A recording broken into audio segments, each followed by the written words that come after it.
No one's born an entrepreneur. You create that.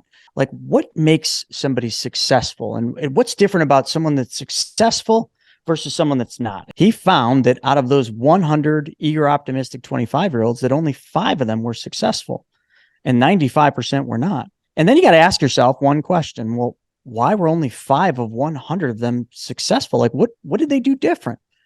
And it came down to one thing: 5 of those 100 eager, optimistic 25-year-olds created something.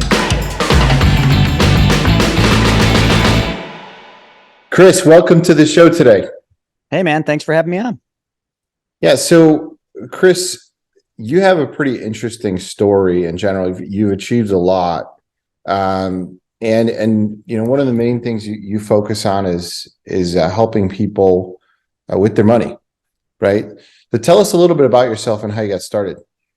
Yeah, well, I mean, I started when I was really young. I grew up in a lower middle class family, and mom raised me. It was a big struggle for her, but the one thing she always taught me is how to be a dreamer and how never to let go of that dream. And I remember I worked from 14 to 16 on various farms, just making money to put gas in the dirt bike. And then I got a big boy job at a restaurant. And the restaurant owner treated me so badly, degraded me so badly that I literally became clinically depressed.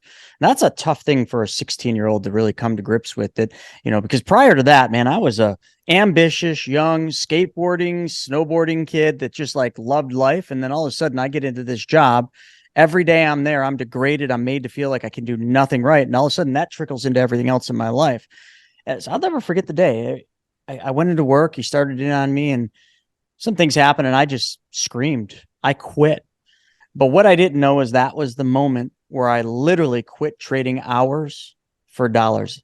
I vowed on the drive home that I would never work for anybody else ever again. That's how bad it was. And I came home, but I had a little bit of a drive to get to my mom's house where I was living, and I had to think of a game plan because I couldn't just tell mom I quit my first real job. I mean, that's not something you go home and brag to mom about. So I came up with a plan, and I'd been thinking about this in school, and I said, Mom, I quit my job, but I got a plan B, and that is I want to open a clothing line. I'm going to buy t-shirts from this place that my art teacher gave me. We're going to print them after school because Mr. Mahalski was my art teacher and he printed all the school shirts. And I'm like, I'm going to print shirts and it's going to be called Fat Clothing Company. So literally, this is 1992. I started my first company. Now I know today we use the word entrepreneur, but you got to remember I was 16 back then. I was just starting a business, and I was starting a business because I didn't want to work for anybody. I needed to make some money to make it to the hill to snowboard and to buy my gear. That's pretty much all I cared about. And it was pretty cool how it began. It did start with those dozen long sleeve t-shirts. I sold them. My friends started saying, "Oh my God, you should do this design." They'd give me a design, and I'm like, "Oh, that's awesome. Let's do this." And I'd make a deal with them. I'd say, "Okay, if I put your design on the shirt, you got to help me sell these." So I'd make 2 dozen shirts, and all of a sudden, like what I'm doing at 16, not even knowing the first thing about running a business or any of this stuff, literally just trying to get by, I was creating my own sales team, which were all my buddies in school. And I should have just called it like the backpack sales team or whatever, come up with a cool name. But we just kept doing that and sold more and more and more. And then I had people in school like doing the art for the shirts. And I was going to Joann Fabrics, buying the designs and cutting them out and having my mom sew together samples and testing them on the hill and ripping the crotches out on snowboard pants and be like, nope, that didn't work. But that's how I started, man. It was 16 years old, 1992. I became an entrepreneur, and I never looked back. I mean, I was selling my shirts to other shops when I was about 17 years old. I would be traveling to contests out in New Hampshire, Maine, Vermont, because I'm Buffalo, New York. And along the 90, which is the main drag to get you there, I mapped out in an atlas. Remember, we didn't have GPS or phones back then. So on an atlas, I mapped out where all the other shops were. I'd take my clothes, I'd sell them to these shops, and I had a nice little business going there. And I remember one day being at this shop called Hardpack. And I don't remember the name of the guy, but he bought my clothes and he says to me, he says, "Hey, you want to go riding?" Because he knew I was a good rider. And I'm like, "Oh my God, yeah. When do you want to go?" He's like, "Let's go now." And I kind of did one of these things. Like I'm looking around the shop and I'm just thinking, dude, there's nobody else here. How are we going to go riding right now? Who's going to run the shop? And I said that to him. I said, do you have somebody coming in? Is, the next person coming in? He says, "No, I'm just going to close the doors." dude, something in my mind went poof. And I'm like, I got to have my own shop. So I put all my effort into creating my own store, and it wasn't going to be Fat Clothing anymore. Fat Clothing was going to be a brand I sold in my store. The name of the store was going to be Fat Man, Phatman.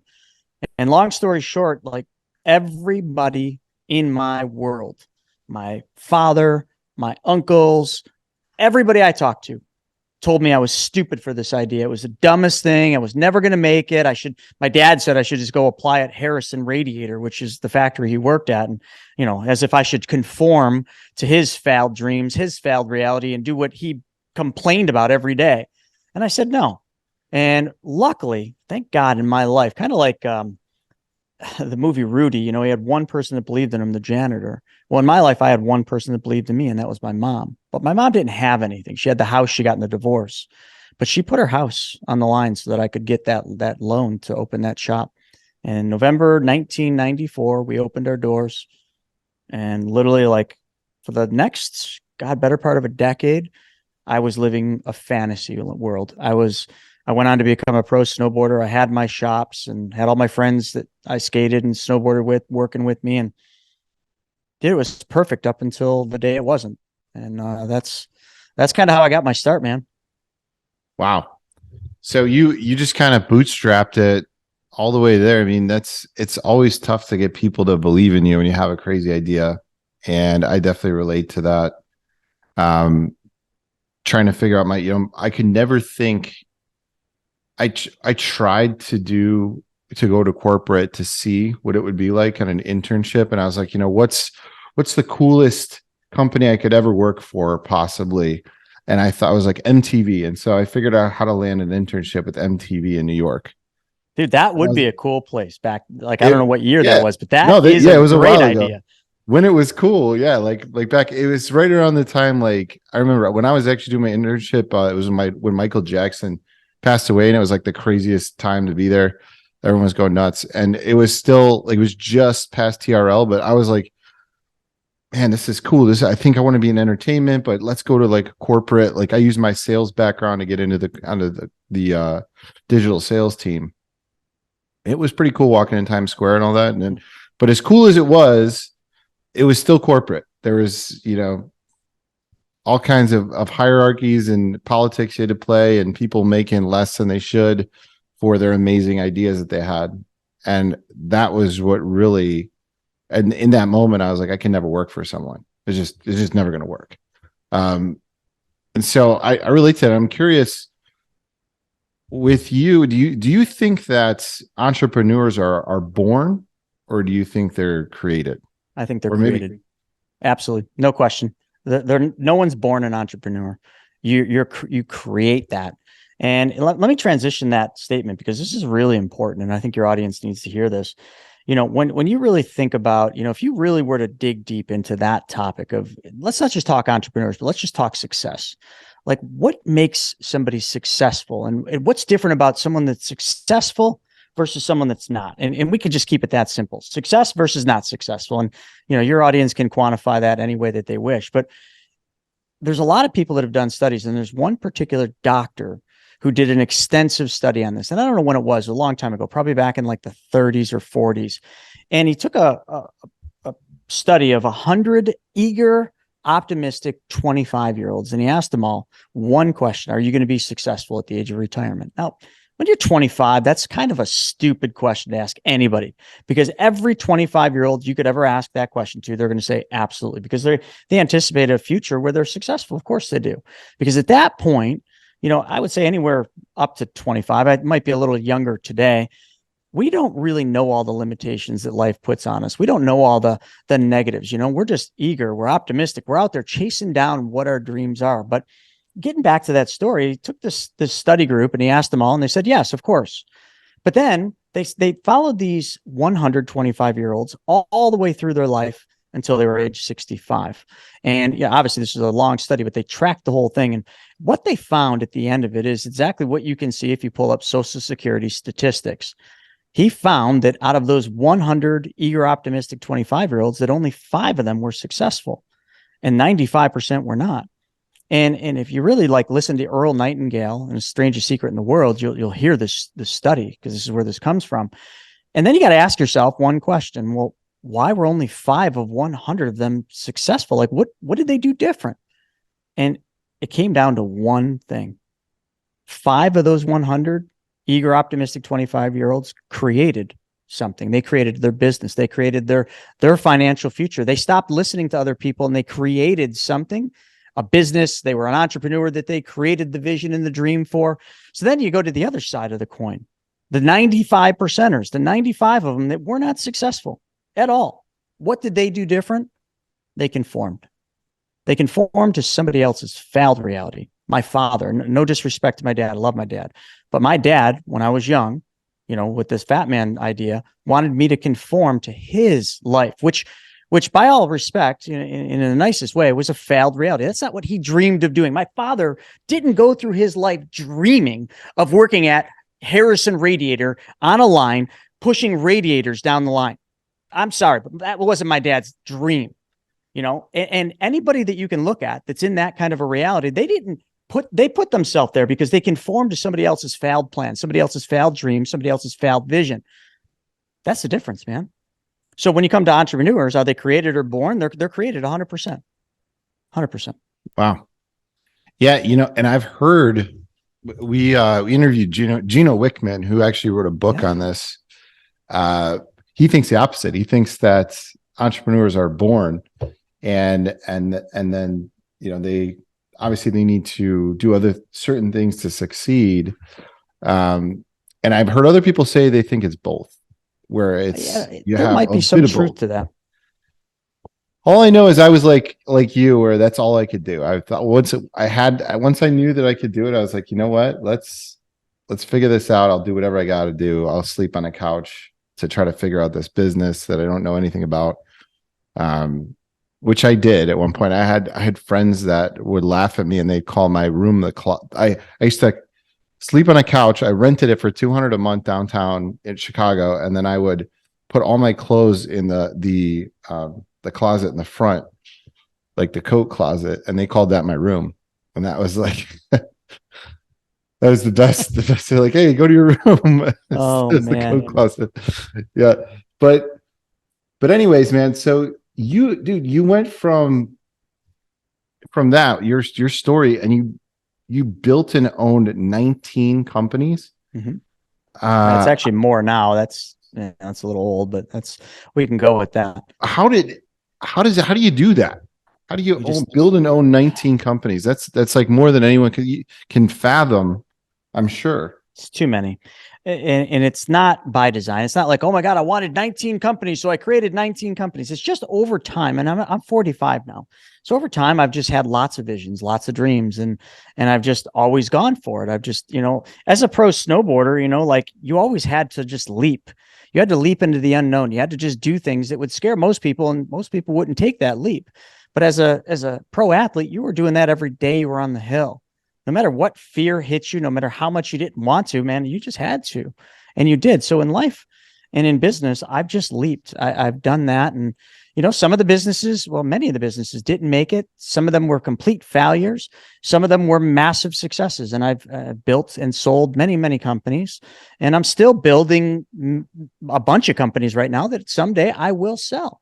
It's just how I've done it. But man, to say it was a smooth path, everybody wants to hear, oh, that must have been awesome. No, actually, kind of like what we talked about offline, with real estate. No, it's kind of sucked, because those failures, as much as I would never change them today, because that's how I got where I'm at. That's how I learned everything, is by failing.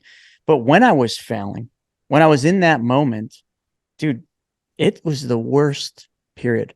I was just talking about like until it wasn't with my story about the shops and the pro snowboarding. So dude, I was a pro rider till I was 34, but that whole period of time had many, many different paths that I took, and the shops were great and I loved it. It was a lifestyle business. But I remember when the .com recession hit, it was when the planes hit the towers. I'll never forget where I was. I was driving down the thruway to my new boutique shop that I just opened, and I'd never seen a recession. I heard about them, but I didn't know what it meant. I didn't know how it was going to impact me. Matter of fact, I was oblivious to it. And I can tell you and your audience that most of the people out there today, young entrepreneurs, young men and women, anyone 36 years old or younger, and actually some would say it's 38, they've never felt the impacts of a recession. So that would have been just like I was when I was 22 at this very moment, driving down the thruway, listening to on the radio, planes hit the tower. And the recession hit, and it brought me down to my knees, man. My businesses just were hemorrhaging money. We were down about 30%. And I had to do what I vowed to never do again. I had to get a job. I thought, all right, I'm going to go to Little Caesars Pizza, which is where my best friend Mike worked, and I'm going to deliver pizzas. I'll do that at night. It'll get me by, and I just want to get back to my perfect world that I've created, my shops and my snowboarding. I don't want to deal with this crap, but I had to do it, right? Sometimes when you're backed in the corner, you got to make hard decisions. So I put my resume in. It was one page, just for the record. My resume fit on one page. Just put things into perspective here. And Little Caesars said no, that they weren't hiring delivery drivers. Who knew that people don't eat as many pizzas during a recession? So I put my resume out, and you would never think that what happened next is even possible. And the only people that responded back to me, and there was 3 responses to my resume out of all of them, only 3 people responded, and they were all Wall Street firms. Every one of them, big Wall Street firms. And I remember getting that, thinking to myself, probably the same thing you're thinking and your audience is thinking, what in the hell does Wall Street want to do with a young punk skateboard kid that wears a hoodie and a beanie every day? I had no idea. But I went to Grandma and I said, Grandma, I got to go to this interview and they need me to wear a suit. I need some help. So she hooked me up, got me my gray suit with my gray shirt, my black tie. Off I went, and lo and behold, I was now in Wall Street. And that would have been 2003 was the first year in Wall Street. And I spent 16 years in Wall Street. And it was the strangest thing. I didn't give up everything, but it was also a very critical piece to my story of the 19 companies that I've created, because prior to me entering Wall Street, I worked in my store. Dude, I was the best at what I did. I could grip a skateboard better than all my employees. I could mount a snowboard better. I could wax a snowboard better. There's nobody that could sell, Fresh Jive and Volcom shirts like I could. I'm being facetious here, but you get what I'm saying. Like, I thought I was the man in my shops because that was my world. But now all of a sudden I'm not in my shops. I'm in an office. I'm in a bullpen getting yelled at by the outside stockbrokers who said, we need more calls. I didn't get yelled at much. They actually respected me because I was pretty good at it, but you get the drift. And I'm not in my shop. So now I'm working on my business, not in my business. I don't think, Garrett, I'll be honest with you, I don't think I could have ever made that transition without this event. So, in life, they say everything happens for a reason. I don't think I could have ever put myself in this position where I was working on the business versus working in it until I had to, because of circumstances. So I actually did really well on Wall Street. I was one of the, I was the new org agent and rep of the year for the first 2 years. Then I went on to be the number 3 in the office. And here's how I did that. Because it's the same thing in business as it is in Wall Street or any occupation you are ever going to be in. I sat in that bullpen where my job was to pound the phones, send leads over to the guys in the big offices that had the fancy suits and all the BMWs and Mercedes, and they made all the money, and I was pond scum. I mean, that's, I guess, what they call us in the movies. But what I watched is I watched these guys in the outside office, the top guys. I watched them show up at 8:30, 9 in the morning. They'd leave for a 2-hour lunch. And at 4:35, man, they couldn't get out the door fast enough. And I witnessed this, and I said, you know what? Man, if I want one of those offices, all I got to be willing to do is what they're unwilling to do. Now, I didn't have a girlfriend, man. I was a pro snowboarder. I was single. I was pretty proud to say I was single the entire time. And I just went there, and I came at 7:30 in the morning, pounded I got all my paperwork done. During lunch, I pounded the phones, and people answered because it was lunch break. And then after everybody left, I got in my car too. But instead of going home, I drove to my client's house, and I saw them at their kitchen tables. That's all I did. And I did that consistently and persistently. I did what everyone else in that office was unwilling to do. And because of that, I became number 3. And I didn't become number 1 because there was 2 guys ahead of me that were wicked good. It's one guy, Mark, and I can't remember the other guy, David, I think the other guy's name was. They were so freaking good. And they had a natural network. And I just never, to be quite frank, could ever get past them. That was hundreds of thousands. They were in the millions. But I did this while still maintaining a professional snowboarding career, while still maintaining my shops. So how did I get 19 companies? Man, I was multitasking every day. I had this company, I had my financial business, which I would take the money from the financial business, more than I'd ever made owning businesses, and I would put it back into my business for marketing. And this is when I really started marketing. Up to this point, like, yeah, I'd take some marketing, but it was minor. But now I'm making over, into the hundreds of thousands as an advisor. I'm like, hey, I don't need all this. I take it and I put it back in my business. We do these crazy parties. Dude, we would do these this is back in the day of theme parties. And we would like close the shop down. We'd do a theme party at the shop and invite all of our customers in. And dude, it was nuts. Like, we'd have hundreds of people packed in the store, and we'd sell tens of thousands of dollars in one night. And all I did is just had a freaking good time. And that's how I built those businesses and how I did it, and had a lot of fun. And then I got into real estate 2006. And that was simple. Like, my wealthiest clients as an advisor were in real estate. So when you see your wealthiest clients in real estate and they don't want to give you their money to invest in stocks, because that's how I got paid. I managed your money. They wouldn't give me their money. They're like, oh, I like you, Chris. Let's do some life insurance. Let's set this up. Let's do this. I'm like, dude, look at your account. You got $10 million. Like, can I just have a little bit to me? No, because it all went to real estate. And I witnessed this. And finally, one day I'm watching TV and a show comes on. And I don't know if you know who Doug Hopkins is, but this is back in his era. And he flipped the house in 23 minutes flat on TV and made 40 grand. Now, I'm totally joking, but that's all I needed. Yeah, that's all I needed. Me and my friend Mike, that same one at Little Caesars, we bought a house out in the country, and I took loans from my 401k and took loans from my life insurance policies and bought the property. And that was my first flip. And it was a disaster, but that's how I got started in real estate. Wow. That's incredible, man. And I'm curious, like,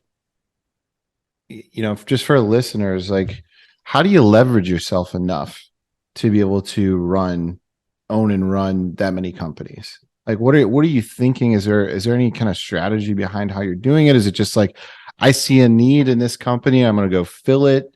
Are you going in the red to hire enough people to be able to scale up? I'm just curious. Well, yeah, I'm still pretty young at this point. I'm in my mid-20s at about this point. I didn't really have too much of a strategy.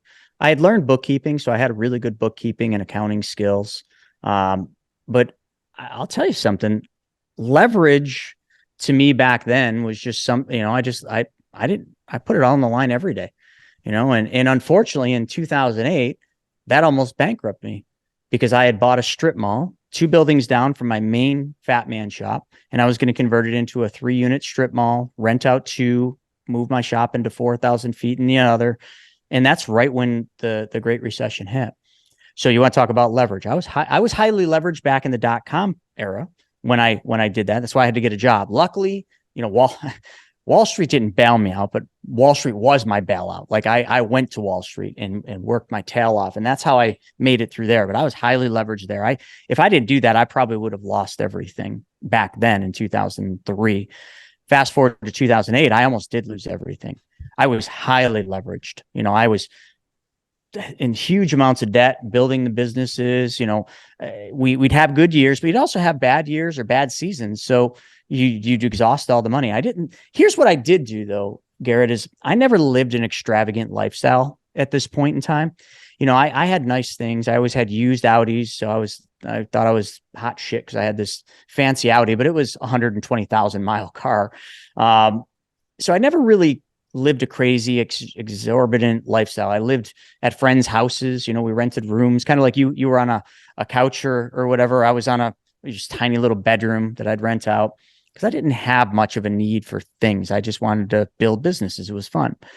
And until 2008 hit, I never really thought too much about the leverage. I'm like, more debt, more inventory, more debt, more stores. And I just kept doing that. And then 2008, man, I literally was one payment away from being bankrupt. And I was one payment away from being bankrupt with the absolute wrong person you could ever be bankrupt with. It was this group of hard money lenders. And I don't need to tell you too much. I live in Buffalo. There's some bad people everywhere, but there's some bad people here. And they were the only ones crazy enough to give me the money. And I think they were crazy enough because they knew, kid, you don't pay me, we'll just cut your damn legs off. Okay, man, I'll make sure I pay you. And that resulted I had a girlfriend at this point. She moved into my house that I had just bought from my uncle. And I remember I came home one night shortly after the Great Recession really sank in, and I was done. I knew I was exhausted. I was going to go bankrupt. And I just said to her, I said, "Hey, sweetie, I need your help." She was, "Oh yeah, yeah. What can I do?" And I said, "Well, I need your help paying the mortgage in this house, and I need your help paying the utilities." And you remember Pete, my buddy, the one that works at the shop? "Oh yeah, yeah, Pete." I said, "Well, he's going to move into that bedroom down the hall." And Jessica, my friend from school, yeah, she's going to move into the bedroom upstairs. As if the next line out of my mouth should have been, "Any questions?" And that's how I made it through the Great Recession, and I squeaked by. I look back, I don't even know how I did it, man. But that was a bad leverage example. And I got hit by that same problem in 2014 again, because in 2009, I'd recovered a little bit enough, and I just played a Warren Buffett, buy low. Everything was cheap. So I started buying apartment buildings, pennies on the dollar. I mean, I literally, yeah, real estate well, and your audience probably does. So when you look at an apartment building, I had a pro forma that I created in 2009, and I just created it by watching and reading some books, watching videos and reading books. And my pro forma called for my optimum per door price was $15,000 a door. Just put that in perspective. This is 2009, right after Great Recession. That was a thing. And I would pay up to 25,000, but at 25,000 a door, man, I was dissecting the deal. I was like, that garbage can's out of place, man. We gotta talk about that. And but that was my model, and I got up to 36 units from 2009 to 14 using leverage. Because remember, I just came out of almost being bankrupt. I still was in Wall Street. 2010, I had sold the plaza, or let's see, get this right. 2010, I sold the stores. 2011, I sold the plaza. So now I had a little capital from that. So I used that, but I was heavily relying on banks and leverage and lines of credit to scale this quick, for a young man. And in 2014, everything was going great. 36 units. Took my 37th door to the bank to get financing. No big deal. And the bank said no. And I didn't know a thing about debt to income ratio. I didn't know how banks put you in a little square box and it just takes one thing and you're out of the box. And then the bank just says, "Nope, we're done."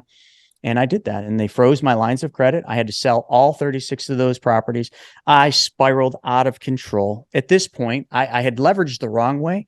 I leveraged on real estate, which is actually not a bad place to leverage. But I'd also leveraged on buying my dream house with my fiance at that time. She was my fiance. I think I had 3 Audis in the garage, and I'd upgraded the Audis. They were a little nicer now. I had nicer things, designer suits instead of the store-bought ones. So, you could see I'd racked up some credit card debt. And now all of a sudden, when that one blow happened and the bank took my ability to get financing, it was over, man. It was just done. So when you ask how did I handle it all, I guess the simple answer is back then I didn't do it so well, did I? But when I lost it all again and hit the worst period of time in my life in 2014 and 15, that's when I got the proper help. I got around the proper people. I stopped being a goofball and just, spending money and trying to keep up with the other guys in the office. And I learned some things. And that's when my life really changed. It's when I stopped using leverage. I found ways, which, we may or may not get into, on how to get rid of all of my debt by changing one thing.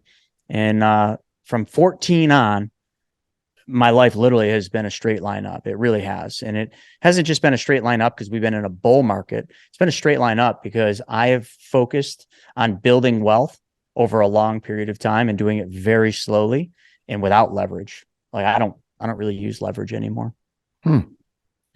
So, and tell us why you shifted into that, and what do you mean by that? Yeah. So why did I shift in? Well, when you ride the roller coaster, like I just explained, where you have money and then it's all gone, and you have money and it's all gone, you get sick of riding the freaking roller coaster. So we'd been in real estate a little bit, but I didn't have huge success in it. And I remember I'd gone to this seminar and I listened to these 2 guys on stage. It was a real estate seminar. And the only reason I even went to the darn seminar is they were giving away an iPod Shuffle to go. So I just lost everything. I'm like, all right, well, I could use an iPod Shuffle. So off I went. And Greg and Mike were up there and they started talking about money. Now, these are real estate guys, but they're talking about money. And I was the Wall Street guy because I was still in Wall Street at this time. And I'm perked up and I'm like, oh, they're talking about money. What can they know that I don't know? Well, the simple answer is everything they talked about was stuff I didn't know about. And just to put it in perspective, I was 14 years as a high level advisor, number 3 at the company I was at, and was one of the major Fortune 100 company. 51 Madison is where they were at in New York City. And when they got off the stage, I remember Greg, before he got off the stage, he said, the ultimate in real estate is being the bank. It's exactly what he said. The ultimate in real estate is being the bank. Now, at that time, I didn't know what it meant. To me, it meant, okay, sweetie, Larissa, who was my fiance at the time, we got to flip a lot of houses. So let's go. And we did. We started flipping houses. To date, I flipped 274 houses. And I can sincerely say I hated every one of them. They all were a pain in the ass. But one thing I did learn as doing that is I started to figure this be the bank thing out. And how I learned it is the wrong way. I was borrowing money from people, okay, to flip houses. And they were always making all the money. And I'd make my little bit, but they were always making the majority, and they didn't have to do any work. I was the one suffering doing the work. So this one guy, Mike, and I'll just hone in on him. This is where it all changed.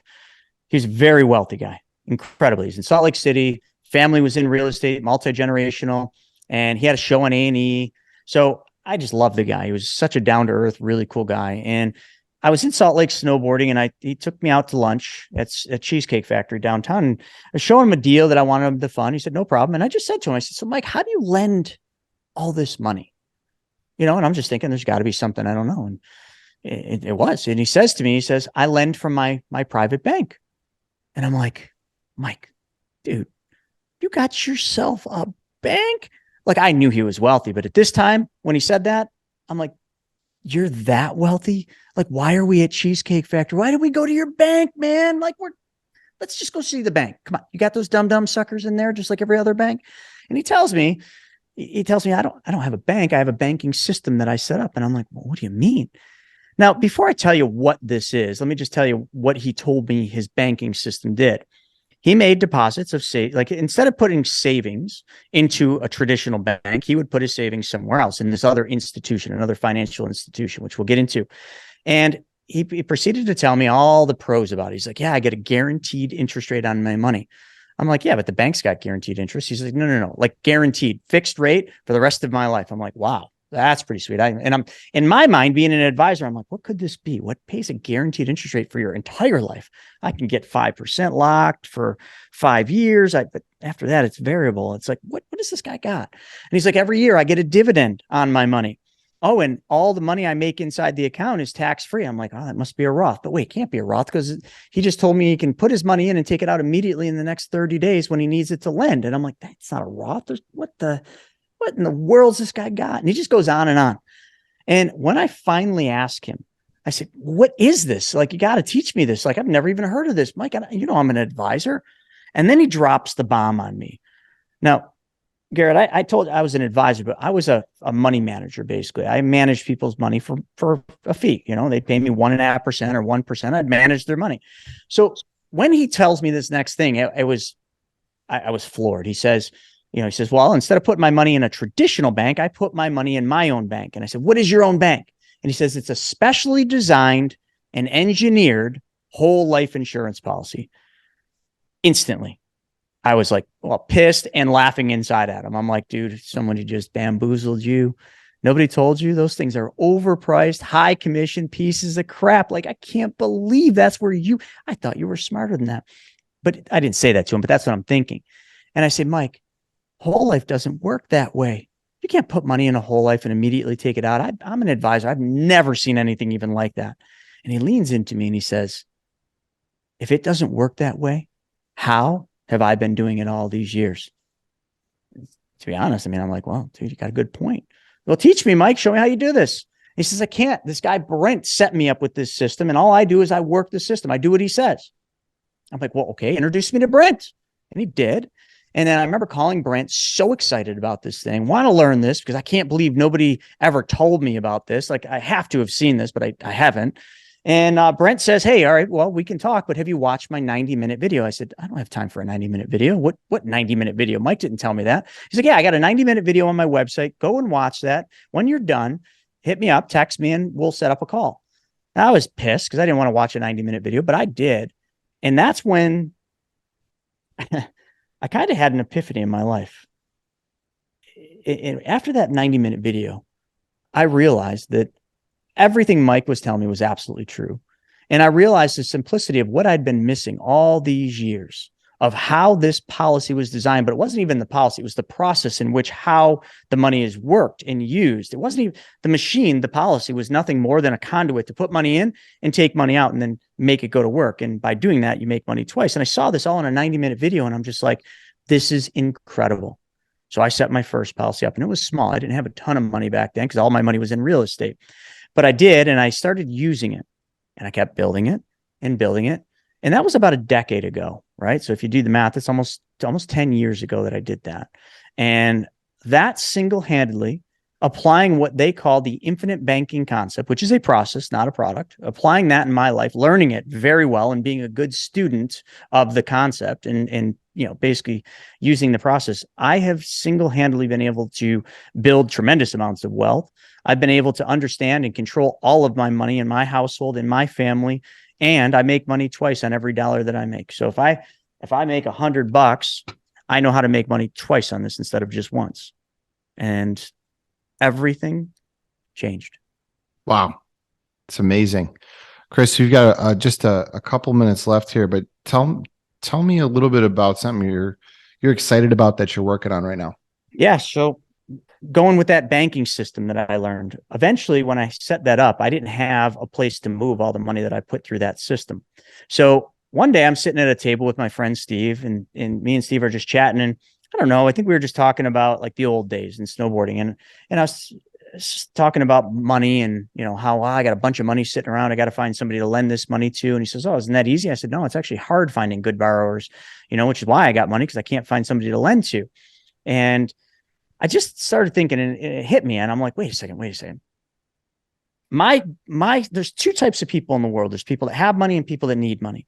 And I said, they both have a problem. People that have money, which I was in that situation at that time, but I'd needed money previous. People that have money have a problem is they want to make more. Easy. And people that need money, where I was when I was borrowing it, they have a problem too. Without the money, they can't make more. So I just said, that's a lot like a dating site. Men and women build a profile, they come in the middle, they chat, they go on a date, they live happily ever after or don't, but you get the drift. Like a single solitary place where all the people that you would want exist in a community. So I said, I just drew it on a napkin, and I said, why doesn't this exist? It has to. And I went out there and I searched. There's got to be a place where there's private lenders like me, like individuals, and then borrowers, and it didn't exist. So I created it. I created the first dating site for money where it's truly just private investors, not institutions, no banks, no hedge funds, just individuals. And I said, all right, it's got to be like Tinder. If I got my app and I want to find a deal, I'm just going to go swipe left through the deals. And when I find one I like, I swipe right. It connects me with the person. If I'm a borrower and I need money, I swipe left through the lenders and I swipe right when I find a lender that I want to talk to and communicate. There's so much more to it, but that was a little over 2.5 years ago. I came up with that idea. And today that platform called privatemoneyclub.com is got over 4,200 members. I think there's transacted about 60 million. Actually, it's more than that now. I don't know, 60 to $100 million in deal flow is transacted through it.